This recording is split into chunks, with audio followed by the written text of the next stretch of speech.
if you look at this graph, but maybe we can describe it a little bit better, both in occupancy and in RevPAR, 2024 is actually tracking fairly closely with 2023. And there's a lot of talk about how 2024 gloom and doom and everything's been falling apart. So I think that's something that would be interesting to kind of dig into. Yeah, and I think if you were to take a look, I think the supply view is particularly impactful. So if you were to take a look at that trend tab, Becca, you can just see the climb, which I think is, that to me is says a whole lot. To John's point, though, back on the compare tab, 2024 is pacing closely to 23. Welcome to RevLabs by PriceLabs.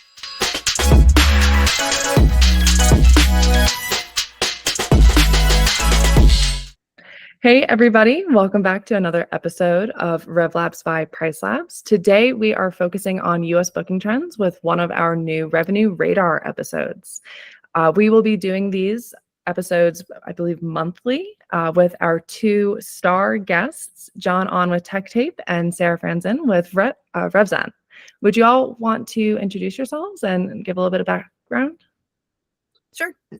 So I'm Sarah Franzen. I am with RevZen, which is a relatively new revenue management consultation firm. We do revenue management as a service, but we also do a lot of education.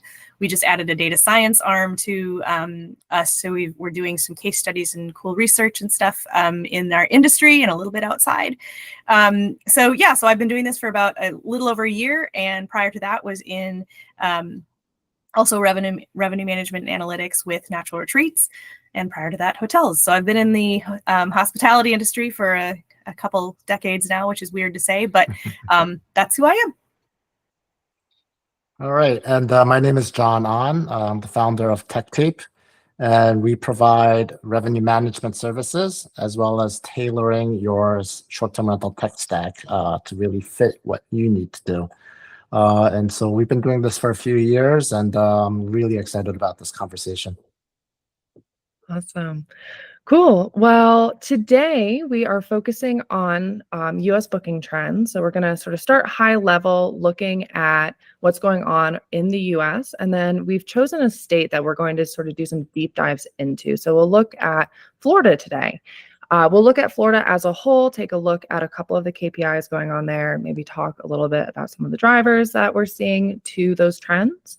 And then we will actually dive into a couple of different markets that we're seeing some interesting things going on. So I'm going to actually share my screen. So I know many of you that are listening, we're going to do our best to describe some of the data that we are actually seeing. But the first thing I'm going to share is the PriceLabs STR index. Now, this is free for anybody in the world to access. If you go to hello.pricelabs.co, under our resources, you'll find the STR index. Now, this is basically all of the data that we have from Airbnb just put out there. So you can take a look at your state, you can take a look at your country, and really understand some of the trends that are going on around you. So first, looking at the US, we're seeing that we have about 1.6 million listings online currently. And what we're seeing here, we're seeing active listings in the market. So trends year over year going back to, I believe, 2020. Same thing with occupancy and RevPAR. So looking sort of high level, John and Sarah, what are some of the things that you're kind of seeing as trends in the overall US market? I'll just, start with the very obvious. Clearly, the supply is increasing dramatically. It's the past few years, it seemed like, short-term rental was still kind of a emerging industry, and now a lot of folks are getting in. And so you're seeing high level of a huge increase in supply, throughout the year over year. However, I think the overall trend, both in occupancy, if you look at this graph, but maybe we can describe it a little bit better, both in occupancy and in RevPAR, 2024 is actually tracking fairly closely with 2023. And there's a lot of talk about how 2024 gloom and doom and everything's been falling apart. So I think that's something that would be interesting to kind of dig into. Yeah, and I think if you were to take a look, I think the supply view is particularly impactful. So if you were to take a look at that trend tab, Becca, like you can just see the climb, which I think is, I mean, that to me is says a whole lot. To John's point, though, back on the compare tab, I mean, 2024 is pacing closely to 23, and in a lot of cases, we'll see kind of a sub 21, 22, which isn't surprising at all, but definitely pacing with a very similar curve to 23. Definitely. So just to peel back for those of you who are listening. So when we're talking about active listings, this is the number of active listings on Airbnb. So if there are, managers out there that aren't listing on the OTAs, those aren't necessarily included here.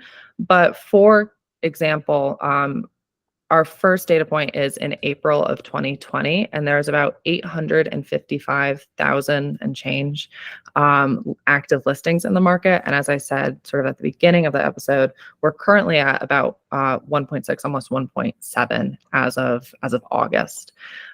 Going into how occupancy and RevPAR are looking year over year, you were definitely seeing sort of the highest occupancy in like 2021, which I think isn't really surprising. So we're seeing a peak in July of 2021 at about 68.5% occupancy, whereas 2023 and 2024 are pretty much right in line with each other. 2023 saw 59.1% occupancy, and 2024 saw 58% occupancy. So we're definitely seeing a decrease from that boom that we saw after the pandemic, but it doesn't seem like the world is ending, at least not quite yet. The other thing that I'll point out too is that the view that we have is the active listings, occupancy, and RevPAR. But if you were to look at ADR, you can see how the because the RevPAR is the line that's really tracking pretty closely with 23, but it's ADR is driving that. I mean, we can see that because we're still holding strong.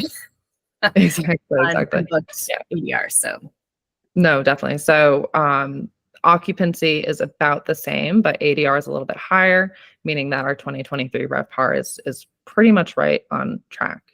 Now, of course, this is looking at the entire country, which while it's interesting to look at, if you are trying to get some insights for your own market, this might not be the best view. So let's pivot and take a look at what's going on in Florida. And I'm just searching Florida here. Can I just add, Becca, as we're transitioning, I think understanding whether it's the overall economy or the short-term rental market, like across the country, that actually starts giving insights on whether, generally your strategy should be more aggressive or a little bit more conservative. So I think it is important to look at kind of the big picture and not only focus on your small, tiny, specific market or specific street for instance. No, that definitely makes sense. Cool. So now we're looking at Florida. So definitely seeing different seasonality. So like if we're looking at occupancy here, sort of January through March is a pretty big high season in this region. Whereas if we're looking at the overall map, July, sort of our summer season in the US tends to be the strongest. But what else are y'all seeing here for Florida? Anything else different from broader US or anything else interesting that you're seeing? I think that from like a very high level perspective, I mean, it's similar to the US in terms of the trends, right? Like, so 24 occupancy is trending similar to 2023. I say trending, comparing, because we're actually looking at year over year actual. But I think that it's interesting, and I think it's interesting too that particularly for the state of Florida, that ADR is significantly up. So if you looked at the RevPAR, I think that's also just kind of another, we're pacing well with, pacing actually above 2023, kind of pacing with 2022 in terms of RevPAR. But I think that's definitely, again, driven by ADR. So I think that the story is the same. Obviously, the seasonality is different. There are other considerations, but that part is similar. The thing that I'm seeing actually, and I agree with everything that Sarah said. So the ADR is holding strong, which basically means the market has kind of held on to what they were used to in 2021, 2022, and they're holding those rates because they got it in the past. What I'm actually seeing is that probably if they went down a little bit towards the 2021, 2022 ADR, the occupancy would be boosted up quite substantially to actually bring in more overall revenue is kind of what I'm seeing from looking at the occupancy and the ADR graph right now. So I guess what I'm trying to say is RevPAR could possibly be a little bit stronger by letting go a little bit of the ADR. That's what I'm seeing. Sarah might disagree. Yeah. with me. No, I think, can you look at the ADR there for a second? Yeah. Becca. Yeah, because I mean, I think it's so 2024 is so significantly above 2022. I mean, I say significantly. I mean, it's all, the curves are very similar. But yeah, I mean, it's kind of hanging up above everything. So to John's point, it's none of us are going to say, well, if you do X, then Y is going to happen. But it's an interesting correlation that we're seeing. And that's kind of the 101 look at revenue management, the places we want to look. You're like, hey, our ADR is really up, but our occupancy's not doing so great. So what should we do? But yeah, I think that's absolutely true. I think, there's a conversation about, it's expensive to live right now, right? Like, all this. But just because that's the case doesn't mean you have to suffer, right? Like, I think that there is an opportunity here, which I think we'll probably dig into a little bit. But there's opportunity to make adjustments and to look ahead and hopefully mitigate some of those tough times for your company, to John's point. No, and I think that this is also important to keep in mind when you're speaking with owners. So like if you had owners that entered the market in 2021 or 2022, they may have never, experienced what their ADRs would have been prior to sort of that boom. So if you are, seeing in your own portfolio lower occupancy than you would want, this might be a good tool to show your owners and sort of back your decisions with data. Absolutely. But cool. Anything else sort of on larger Florida, or do we want to hop into some of the markets that we pulled?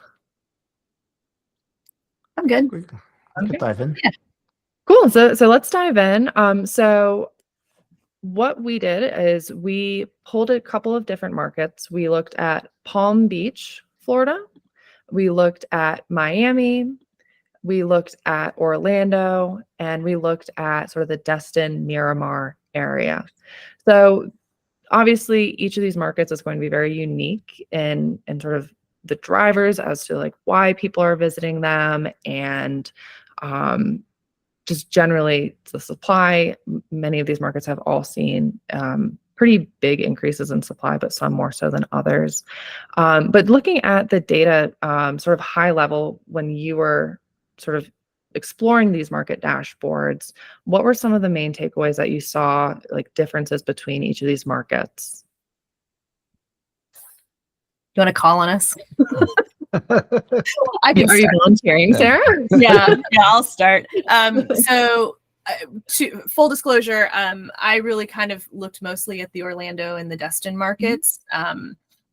So, one of the things that I thought was really interesting with Orlando, so one of the drivers in Orlando is Passover, and I noticed that when we were looking at those original graphs, the April dip was significant. And now I'm not saying that one is related to the other, but I know that, that Passover time period is really important to this market in particular. It was really late this year.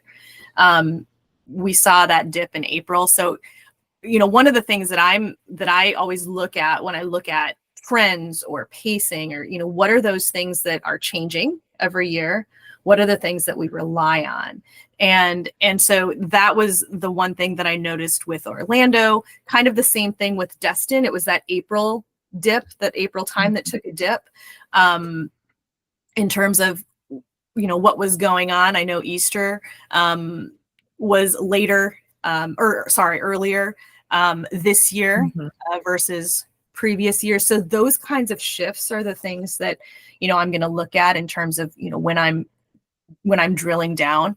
And then kind of forward, both markets, not Orlando as much, but the Destin-Miramar area is really seeing kind of a slower paced Q1 than the rest of, than Florida is seeing a little bit, what we saw in the graphs. We saw a little bit slower, softer demand there, but Destin is definitely seeing that. So kind of everything in context, right? Like, taking a look at our rates and taking a look at where we're holding our pricing, is that contributing? So those were kind of the big takeaways that I had just from those two markets in general, is Q1 and Destin-Miramar. Little softer Q1, across the board in Florida, but particularly there. And what's that driver? How do things like Easter factor into this? And again, it's probably spring break, maybe some school calendars that shifted spring breaks. I know Atlanta shifted a little bit. So just taking into consideration all of those things before you actually start flipping switches and levers and stuff. So that was just kind of my real high level 30,000 foot view. No, I think that makes complete sense. And looking at Q1, especially like January and February. So the chart that I'm looking at here is future occupancy, but we're showing you both occupancy as of today, as well as same time last year, adjusted for day of week. So pretty much from January, like 3rd, all the way through pretty much the end of February, we're seeing a pretty significant, we're seeing significantly less occupancy than we saw on the books this time last year. So I'm not sure if this is a snowbird market, if we're seeing less snowbirds coming down this year, or people are waiting, maybe a little bit last minute to book, but we will see. So what I'm seeing is where we were typically between 15 and 20%, 22% occupancy same time last year, we're now really seeing between like 9 and 12 or so percent occupancy. So definitely want to pay attention to those dates, making sure that we're, pricing correctly, making sure that our minimum length of stay isn't too competitive. But I think that this area, if we look at our booking window, do either of you have the booking window for like February and March? Yeah, that was, if you take a look at the graph that John put together. Yeah, let's see. Yeah, there's a length of stay. There's a booking window. Yeah. The last slide. Right? Booking window. Yes, here it is. There. Awesome. Yeah. So if we're looking at February 2024 in Destin-Miramar, that's that yellow line Right. here. So it looks like we're It's wider. just under like 40 days. So I wouldn't be too worried about that time frame quite yet, but definitely something to keep in mind as we're getting into where the booking window was last year. But generally, if you just compare last year, the booking window seems to be getting longer. Yes. Right. While again, everyone, the lore is that the booking window is collapsing, right? So I just think like there's so many things, and there are very experienced and respected, operators in the industry who are talking about their experience and what they're seeing that's very counter to the data that you're presenting, so I think that really does show that things are shifting. And but like what worked last year or the year before is not going to work 2025. And I think that's what this is showing are the folks who kind of adjusted and said, oh, you know what, maybe I should start trying to get the occupancy for January, February of 2025 now, rather than waiting for the traditional booking window. I think things are kind of in flux right now. I guess that's really what I'm trying to say. Yeah, I think that's a really great point, John. I mean, and we're seeing that, not just in Florida, right? We're seeing Yep. it across the country. We're seeing it in multiple markets. And that is, because there is some uncertainty, you've had this trend for years, right, of how people typically do things, and that's changing. And so you don't know how that's going to change. So you kind of have to prepare for everything. And I think that what you're seeing, to John's point, is, maybe people need to actually be paying attention further out. I will gladly take additional base on the books right now, further out, and not take that risk. I can always yield up, right? Like, that's something that I don't think we've done real well in not well, we haven't had to. Now I think, to John's point, things are changing. And so those little things that we're seeing there that we're like, oh, well, we may or may not need to worry. Like, maybe we don't need to worry, but we need to be making plans.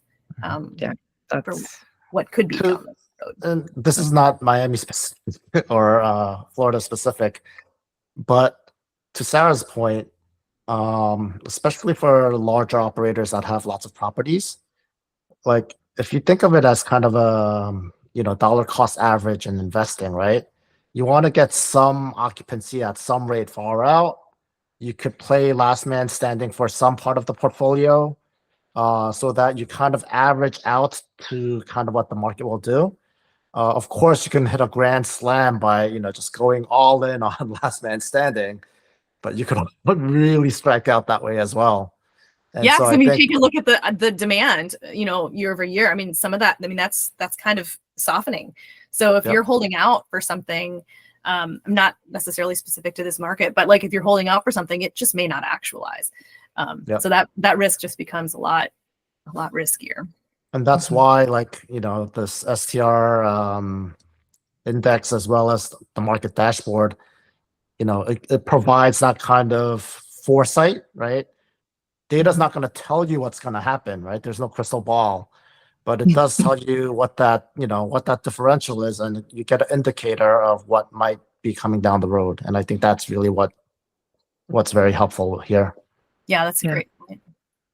Yeah, you mentioned demand, so I just wanted to show these charts. These are some of my favorite charts to actually look at if somebody's just getting into a market, or the market is changing and they don't really know why, or they're hearing, whoa, demand is way down in my market. We can actually take a look at the data here. So looking at Destin-Miramar, this dashboard in this area that we're covering, back in 2022, and we'll do September, there was about 6,370 listings. Currently, there are about just under 9,000, so about 9,000 active listings in this market. So that is significant growth.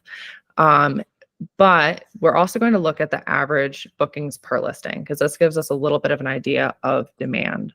So if there's 100 listings in a market and then 100 bookings come in during a week, that would pretty much be like one booking per listing. It doesn't mean that every listing is getting a booking, but there's at least enough demand to go around.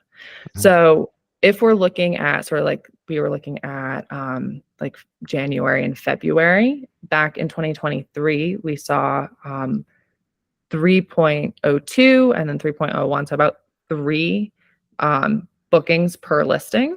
And then if we look at January and February of this year, we're seeing 2.97, so just about 3, and actually 3.41. So last year we actually saw a little bit stronger, or at least 2024, we actually saw a little bit stronger demand, even though the market is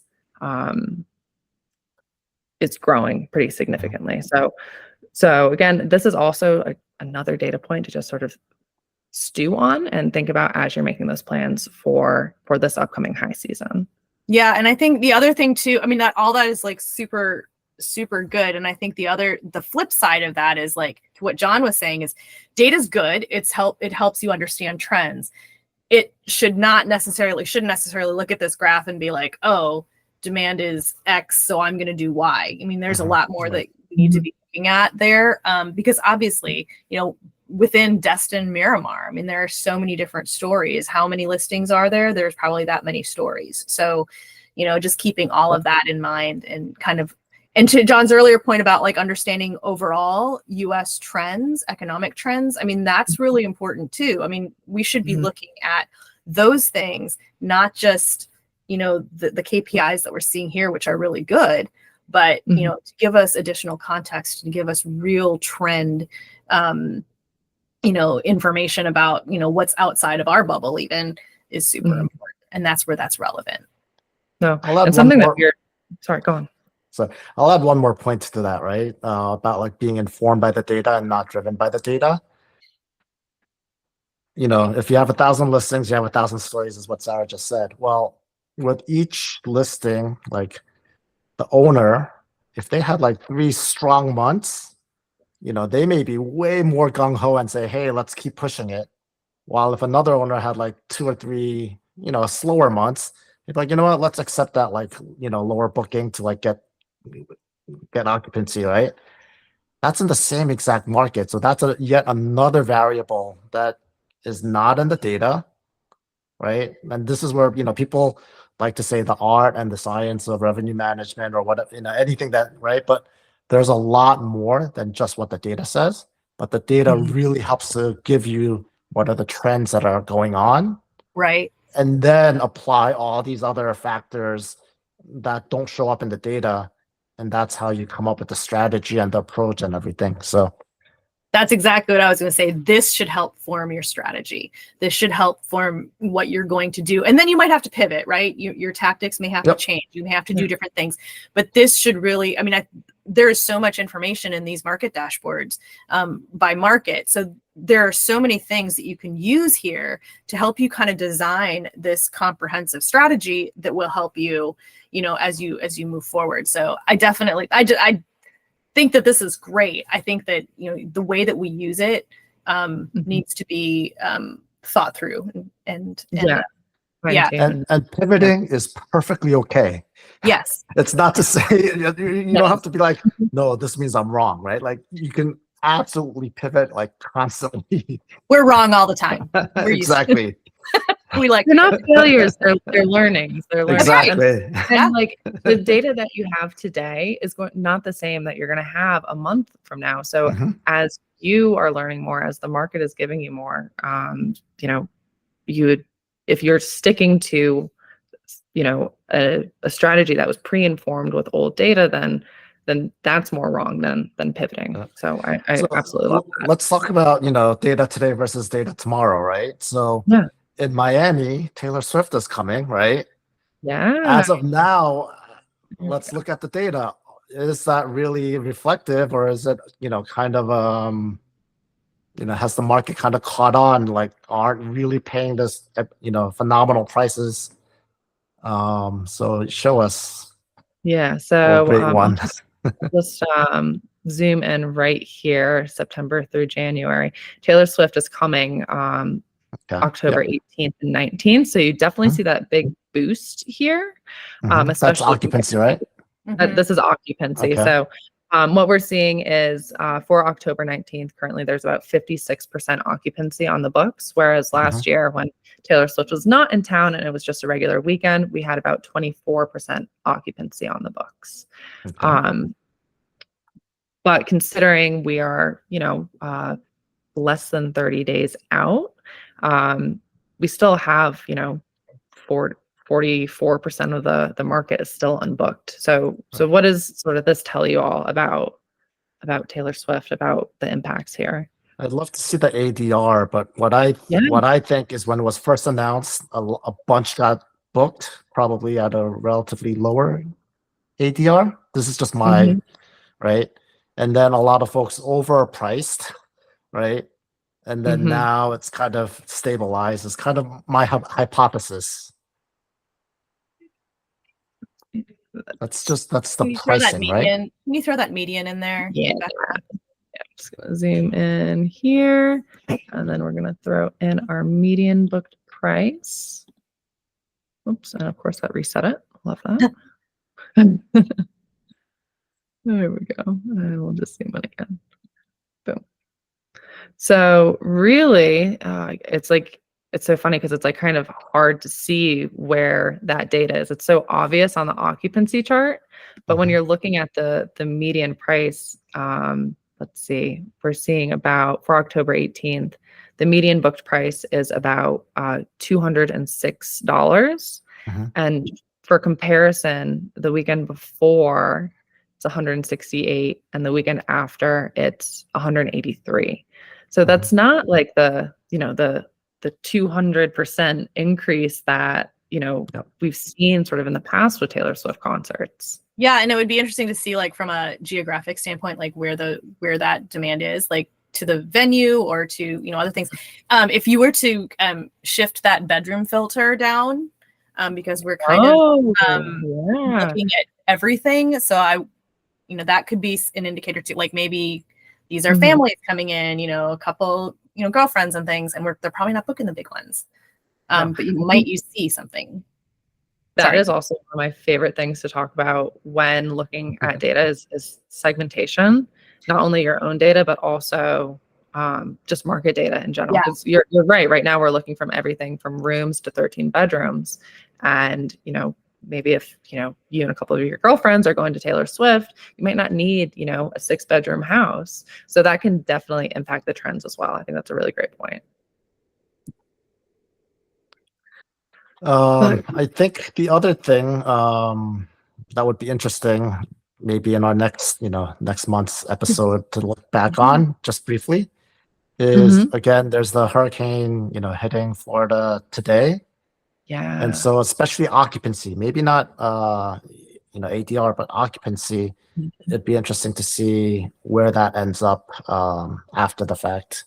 Again, I'm not, thoughts on everyone who are there. I'm not making light of this, but relative to last minute cancellations and what impact these natural disasters have, I think that would be an interesting thing to watch, even in Miami, right? Because even though the hurricane's not hitting there, all the rain and all that might impact overall Flights, performance. right? Yep. If you're connecting through Atlanta, you're probably not going to have a great day today or tomorrow.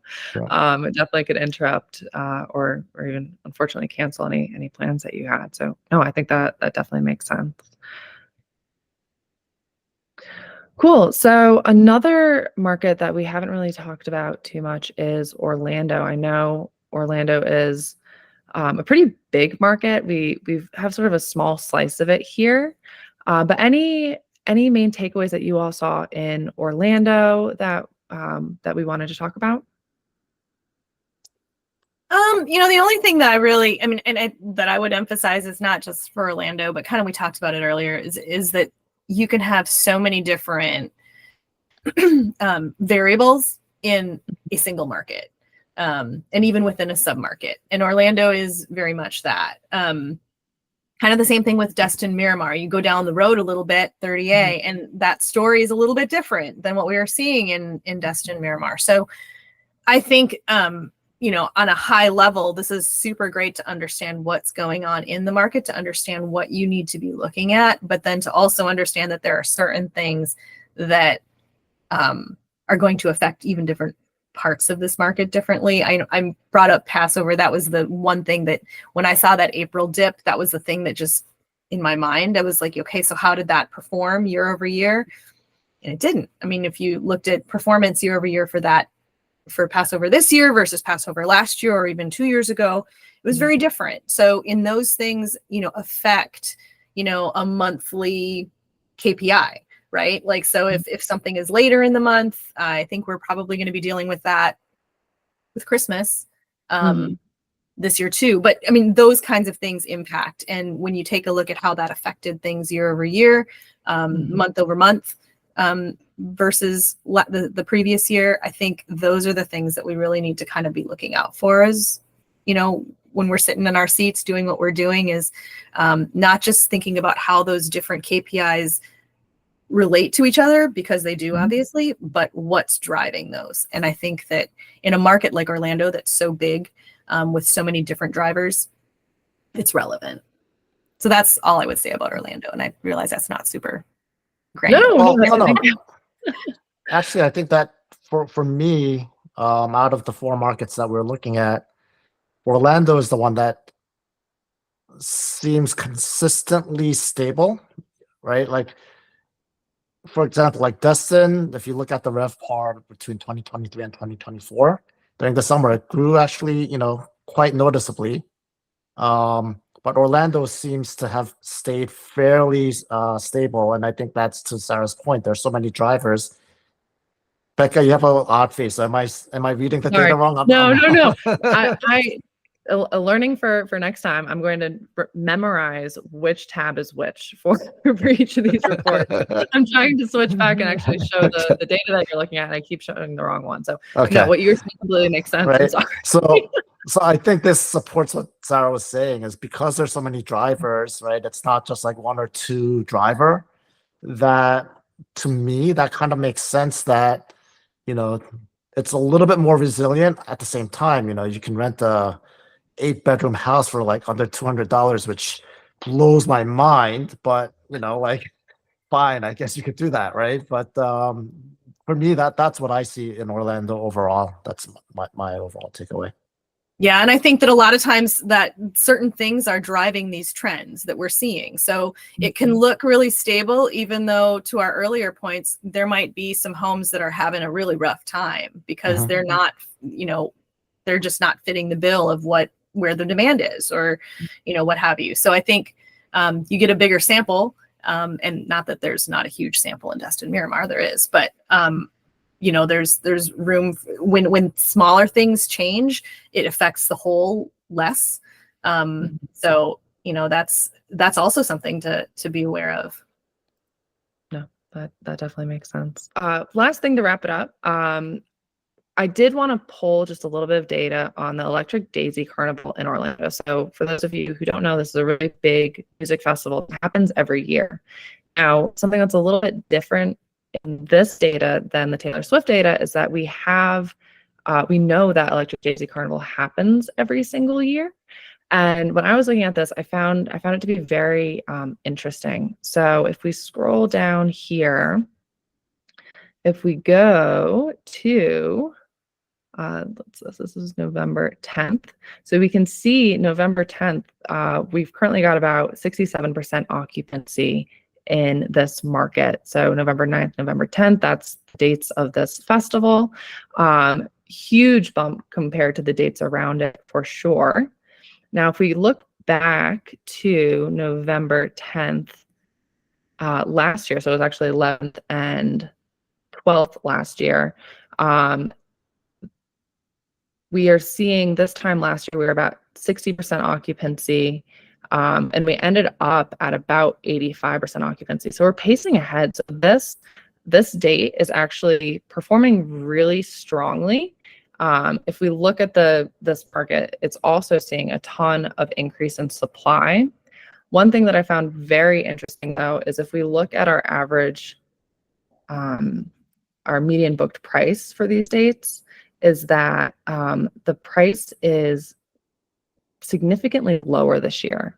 So even though there's more demand for this specific date, we might actually see that some property managers are going to have to still kind of, again, remove some of the preconceptions that they had about this. So if you have owners that are saying, I booked Electric Daisy Carnival at, $500 a night last year, we might need to have a bit of a conversation with them, just because there is, we are seeing significantly lower median booked prices. So this year we're seeing a median booked price of $169, whereas last year we were seeing a median booked price of about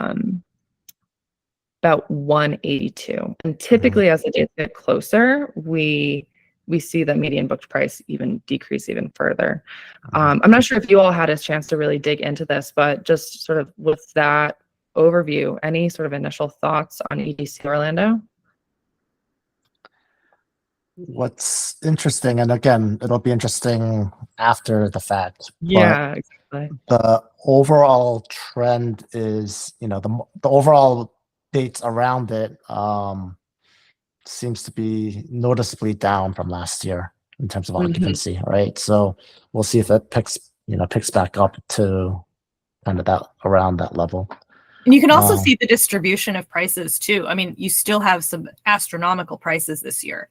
Mhm. So I think it fits into that narrative of what we were talking about, in terms of people holding on, not wanting to, take things down. The median's down, but the distribution is huge, by the way, I love the distribution view in your market dashboards. But yeah, so I think that's just a really interesting, I don't know if there's anything to go on that right now, but it's just something that jumps out to me on that.